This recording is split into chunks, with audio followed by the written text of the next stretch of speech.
Japan Road to Castle Attack continues on tonight, and tonight we are in Corkin Hall. Before we continue, if you've never heard of us, this is your first time checking this out, thank you. Please hit that like, share, and subscribe button, all the great stuff. We are the almighty SOS Wrestling Network. I'm the Pro Wrestling Fly God, aka Stardust Shiyaku.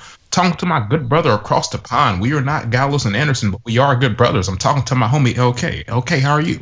How you doing? It feels like it's been a while when it's in reality. It's been like 4 days since the last New Japan show, but it feels like it's been longer than that because so much fucking wrestling has happened since then. How was the boxing and the MMA the other night? Was that any good? Oh my god, that was really good. And what's crazy is I still might do a short little review about those. I don't know if I want to combine them or do them separate, but there is a UFC show coming up this weekend I might preview. But now they're really good, man. It's crazy because I have become sort of a degenerate gambler here as of late. So I put a little, in English terms, I put a couple pounds, on some parlays to see if I can get some money going. Is a parlay an accumulator? So, like for example, is a parlay where say there's 5 fights on the main card, and say you put 50p, or sorry, $1, and then if all 5 fights win, the money rolls over.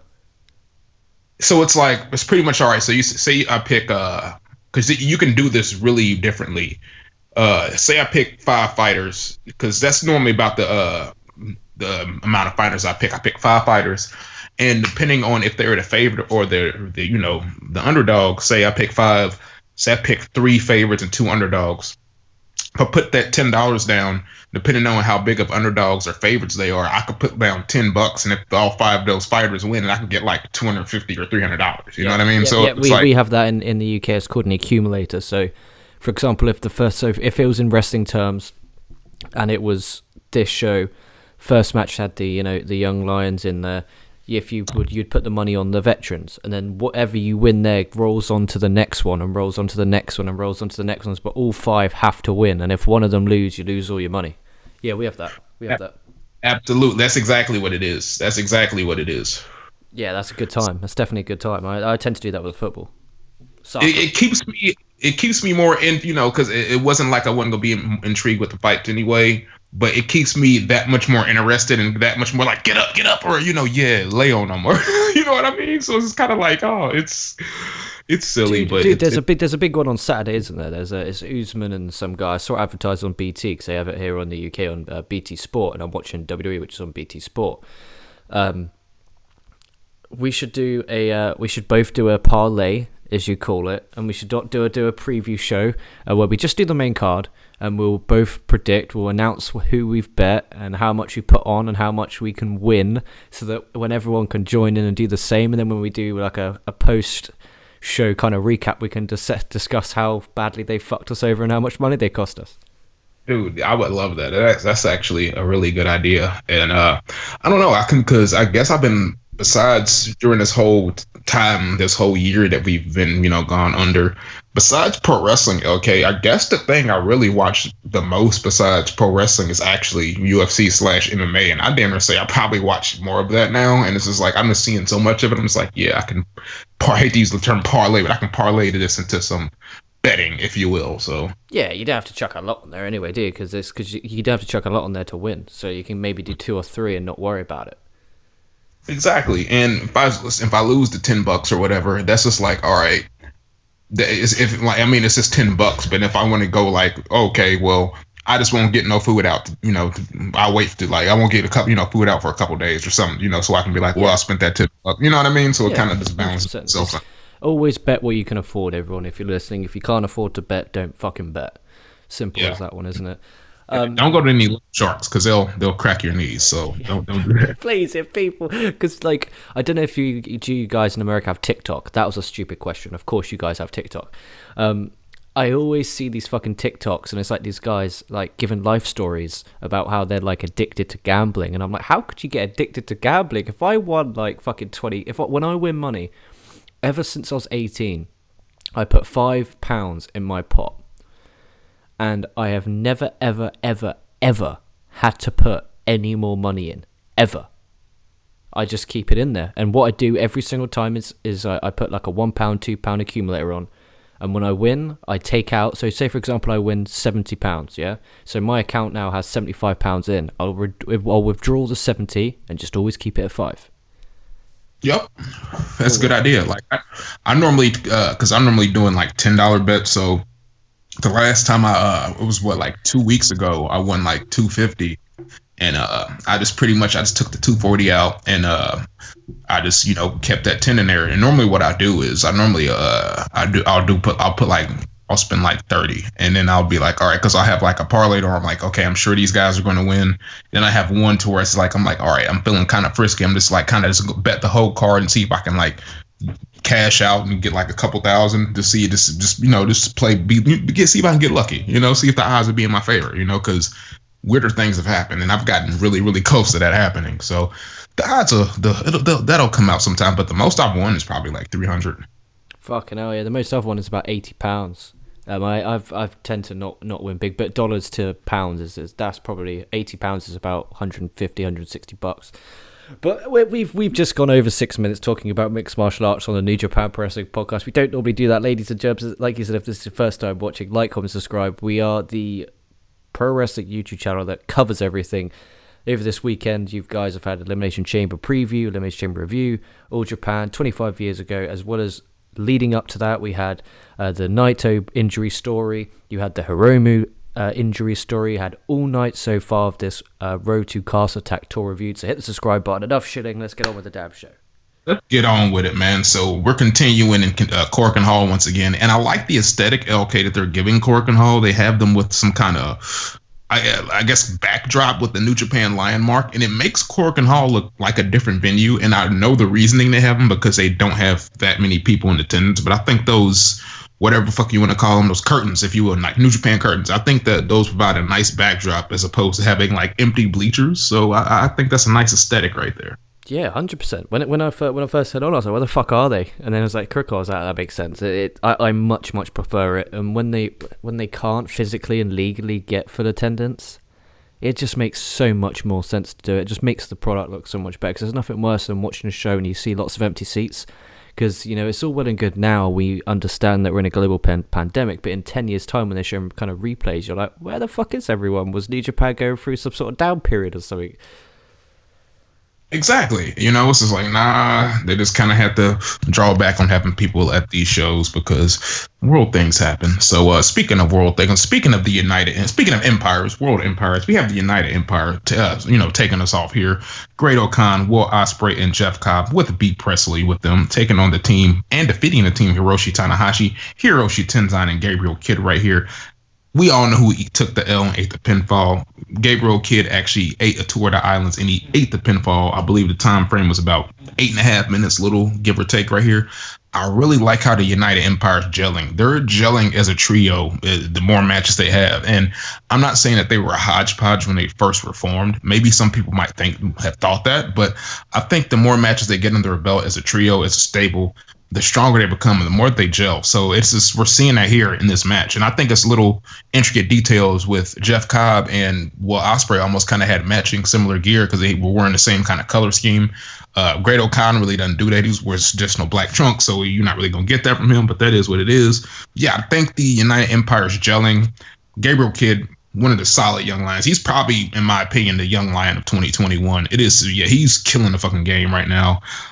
We got them, the United Empire teasing Hiroshi Tenzan, hitting them with those Mongolian chops. So we got that right there. And this is more, this is more a sizzle for that steak that we're going to get, okay, for the Never Openweight Championship match. And I thought it did a solid job of, doing that.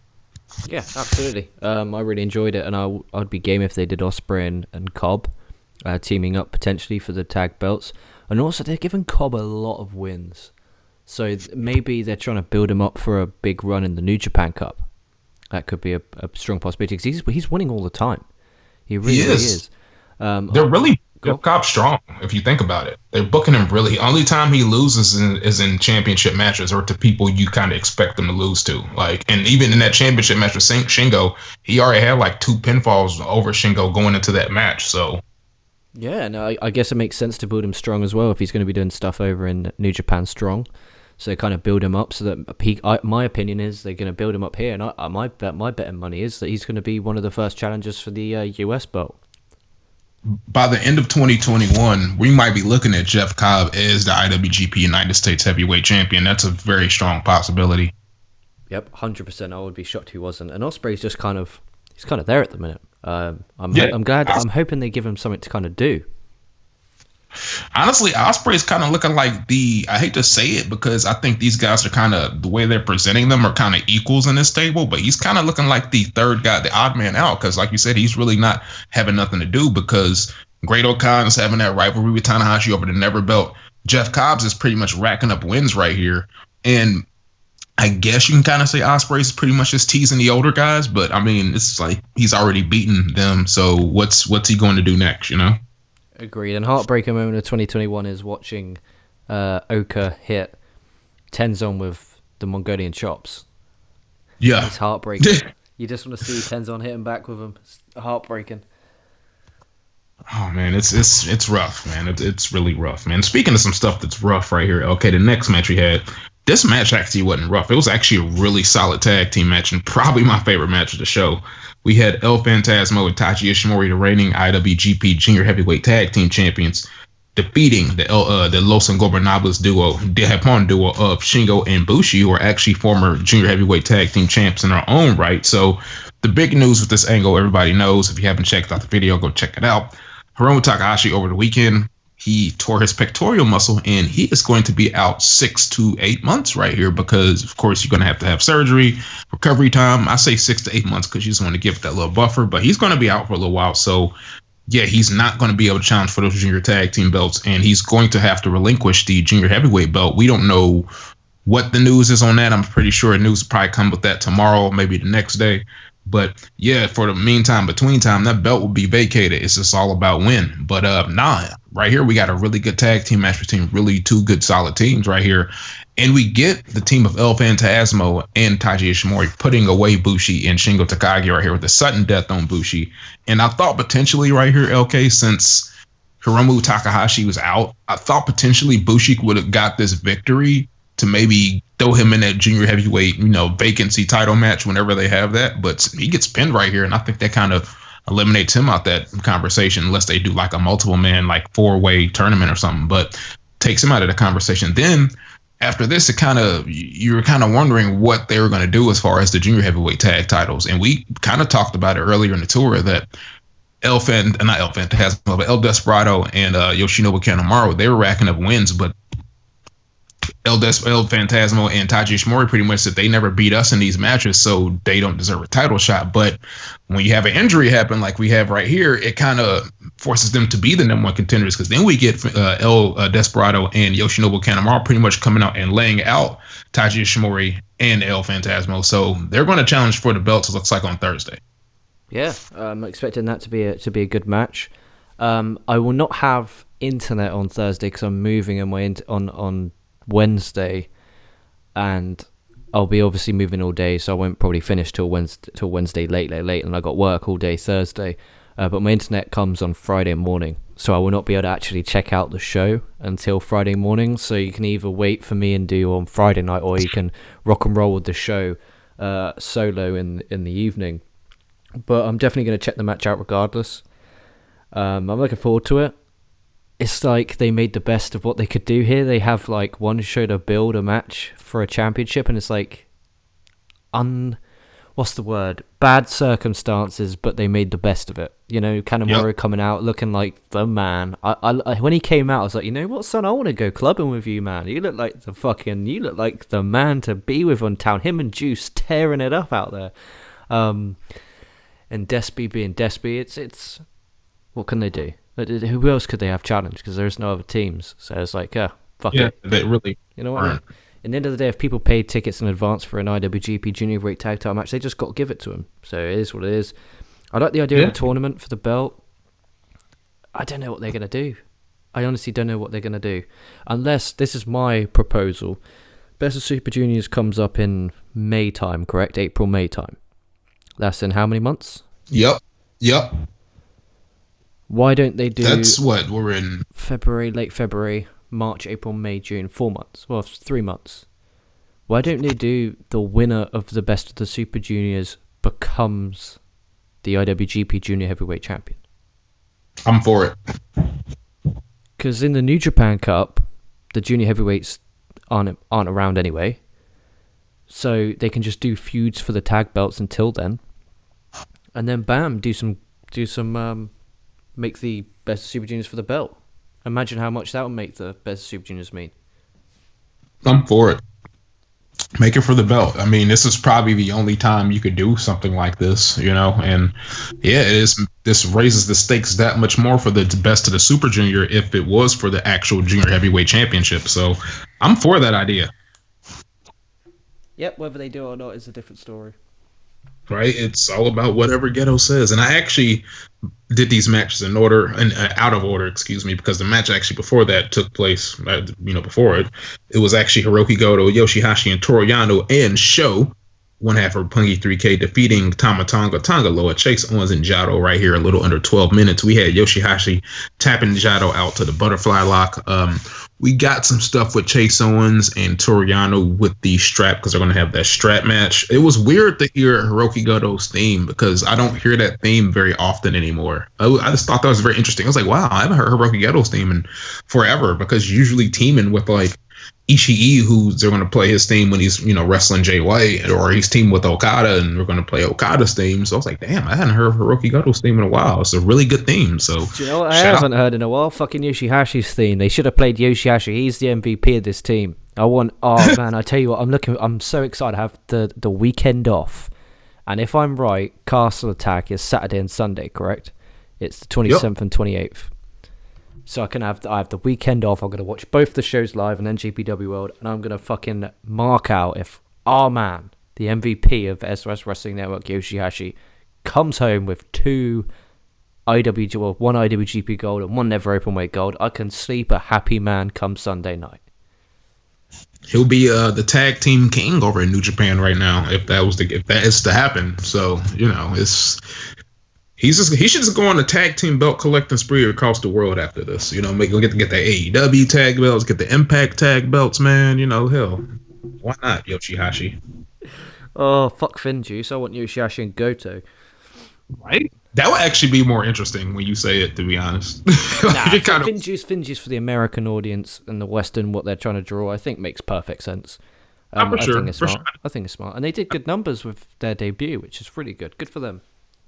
And I liked how, not to stray off too far, I do like the face-off that they had with the Good Brothers, how I like the dynamic what they're trying to play. It's like, oh yeah, last time we saw y'all was young boys, and Vengeance is like, bro, that was back then. That's not then. This is now. Like, I like that dynamic, but Yeah, I'm the same. I think I thought it was a really cool segment. I checked out on their YouTube. I enjoyed it.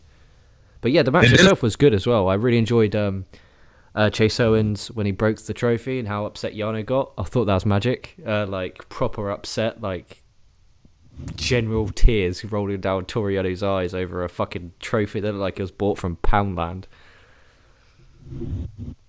Like, he's taped it together so many times. So I mean, he can just tape it together one more again, and it ain't gonna hurt him. It ain't. And okay, the next match you got is actually a singles match right here, and I kind of laughed when I saw this match because I was like, damn it, Tamaki Homa's doing what we said he was going to do. He's just like, I see you over there. You right for the pickings right now. And he's like looking at Sonata, looking at him like he food, saying he's going to beat him in a singles match. And we get a singles match between Sonata and Tamaki Homa right here. And it's almost like Sonata's is going on a tour of wrestling the older guys, it seems right now. It's like, what are we going to do with Sonata? Have him wrestle Yuji Nagata. Have him wrestle Tamaki Homa. He's probably going to wrestle, Tenzan and a variation of Kojima at some point at the end of this tour. But yeah, he wrestles Homa right here, and it was an okay match. I thought it was all right. It went under 11 minutes. Sonata put him away at the skull in, as he probably should, and this is kind of like a padded victory for Sonata. He's racking up these little singles victories over dudes. It's like, yeah, you should beat them. It's kind of like, why are you playing this dude that you could beat? Sonata, that's bad form, man. The match itself. So when it started, I was like, oh man, this is like, oh fuck. And as it got on, it actually got all right. I will give them that. The match did actually get good towards the end. But it was one of those where I was like, man, I don't know about you, but I just couldn't give a fuck. And it was really worrying. I sat here and I was like, I really don't care. And I don't know what's happened. Is it Sonada? Is it his booking? Or is it just him? Maybe I've lost the love of Sonada. I need a Sonada banger. I But mean, yeah, it's interesting. I don't know. Maybe it was a mix of Homa right here as well. I don't know. Like, yeah, to be fair, Honma hasn't won a match since like fucking 1976. So why would I fucking assume he's gonna beat Sonada? exactly, because I actually enjoyed the match that Sonata had with Yuji Nagata the other day. I thought that match was actually pretty good. So, I mean, I'm saying this match wasn't bad. It was just like that match was a little better. And you knew Sonata was definitely beating Tamaki Homa. It's like, come on. Like, it's like, all right, he's not losing to him. Sorry. If you're not in G1, then you're not beating somebody that's in G1. That just, yeah, don't happen. No, and at least it could have been. They made it competitive. It's just, I don't know. I just didn't care. I think that was the biggest problem I had with the match. It's just I didn't care who won or lost. Like if Honma won, I wouldn't have cared. There was no stakes whether they were enormous or minimal. There were no stakes in this match. This was just a singles match. It was like okay. Or in a traditional Sonata match form, there was no story heading in, and I think it was just like at least on the normal Road 2, it's kind of like build for a big match. Like, Sonata's not doing anything at Castle Attack. Honma's definitely not doing anything properly at Castle Attack. So it's kind of like, yeah, you guys have a match because you're here in the building. Why not? Stick your gear on, off you go. Have fun. Right. They thought they had a night off and they were just like, nah, where y'all going? Where do you think you're going? You got to go have a fucking... It felt long. I don't know how long was it? A little bit under 13 minutes, like 12:40. Mate, it felt like nearly 20. It felt nearly 20. Yep. It was long. It felt long. It did. I was like, when he finally got him in that skull, and I was like, kind of just tap out, please. So can you go ahead and just tap out? Dude, I'm not gonna lie. When he did the kind of like when he got it and he did the first rotation of the spin. I was like, yeah, I'm out. I literally skipped it forward a bit, heard his music. I was like, yeah, cool. Boom, boom, boom, boom. I never ever have to watch it again. I never want to see that ever again as long as I'm alive. I never, ever, ever want to watch that again. That's so bad. It wasn't even bad. It was just I didn't care. We knew it was a formality match. It's like we knew what was going to happen. We knew it was going to be this okay, and we knew who was going to win. So. Yeah, and I mean, in the end of the day, they only did it because obviously that was probably meant to be probably Sanada and Naito against Ibushi and Honma, but at least they could have chucked fucking Yuji Nagata and Minoru Suzuki in there and made it a fun little tag match or something. But they could have done something, man. But what can we do? That's too much. We're asking too much right there. We're asking way too much. But speaking of a tag team match in the main event, we actually get the Bullet Club tag team of Evil and Jay White defeating the Chaos tag team of Kazuchika Okada and Tomohiro Ishii. Under 14 minutes right here. Evil got the Everything is Evil on Okada after he was pretty much choked out with the garrote from Dick Togo right here. So what I think is funny and hilarious is a couple guys in Bullet Club, they all have like dudes who manage them, and they are like all bald, and they kind of similarly have like a beard, sort of like it's kind of weird because you got the Gorillas of Destiny with Jado, Jay White with Ghetto, and you got Evil with Dick Togo. I'm like, they got these bald dudes with kind of weird beards. It's their fetish. And for real, I'm like, and they're all kind of dirty, and this is like weird. And like, so we get Ghetto and we get Dick Togo out there, so he chokes out Okada takes Everything as Evil, and he gets pinned in the middle of the ring right there. So, man, it kind of just takes away, I guess, what I think is going to happen at Castle Attack, because it's like, shit, Okada got to win this match now. He just got pinned in a tag team match by Evil, even though he got choked out. I thought the tag team match was solid. And speaking of getting choked out, Jay White continuously after this match was choking out Tomohiro Ishii with his towel. Like, Evil was trying to cut his promo, and Jay was like, nah, man, I'm just going to choke this dude out. Like, yeah, don't worry about that. It was, yeah, so it brought heat to the matches that we're going to get for Castle Attack. I agree 100%. Yeah, it's what they needed to do. And the White and Ishii exchanges that they've had has been brilliant, and I've really enjoyed them. I've really enjoyed it. I came from the Road to New Beginning with this Okada and Evil stuff, kind of not giving a fuck. The New Beginning stuff happening, really liking that, and then after that, have just loved everything else. I'm actually really looking forward to that match on the 27th. Really, really looking forward to it. They've done a really good job of building that. And this JY Yeah. Ishii, I'm really looking forward to it. And I gotta give credit to him for not putting that Okada and Evil on the New Beginning tour, because what we know now is they actually needed it for this tour with, the injuries and whatnot. So it's kind of a smart move on their part. Oh yeah, what a lucky blessing that is. As if they knew. It's as if they knew.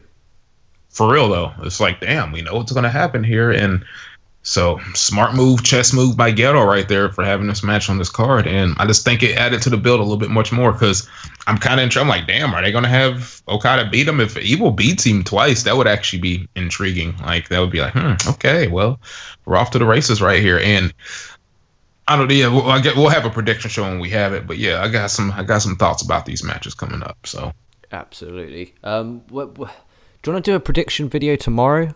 Because tomorrow will be the last day I have internet till Friday. Yeah, we can do that. Absolutely. Magical plan. We'll do that. But yeah, thank you for having me on, dear. Take it home, son.